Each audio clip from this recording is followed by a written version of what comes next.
আজ আমি আপনাদেরকে আরব দেশের একটা খাবার তৈরি করে দেখাবো। এটা আরব দেশের ডেজার্ট। এই ডেজার্টটা মুখে লেগে থাকার মতো। মাত্র 100 টাকা খরচ করলে কিন্তু আপনি 2000 টাকার এই ডেজার্ট তৈরি করে নিতে পারবেন। আরব দেশে এর নাম হলো বাসবুসা। এই বাসবুসা আসলেই অসম্ভব সুন্দর, খেতেও মজা। এর জন্য যা যা লাগছে আমি প্রথমে দেখিয়ে দিচ্ছি। 1 কাপ পরিমাণ নিয়ে নিচ্ছি সুজি, 3 টেবিল চামচ পরিমাণ চিনি, বেকিং সোডা আর বেকিং পাউডার মিলিয়ে 1/2 চা চামচ পরিমাণ করে নিলাম। আর আমি ঘি দিয়ে দিলাম এখানে 2 থেকে 3 টেবিল চামচ পরিমাণ।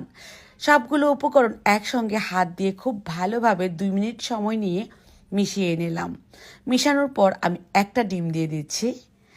দিয়ে দিব 1 কাপ পরিমাণ ঘন দুধ। এখন ডিমটাকে এই দুধের সঙ্গেই এখানেই ফেটিয়ে নিব। ফেটানোর পর খুব ভালোভাবে সুজিগুলো মিশিয়ে নেব। এই ছিল আমাদের আজকের এই উপকরণগুলো।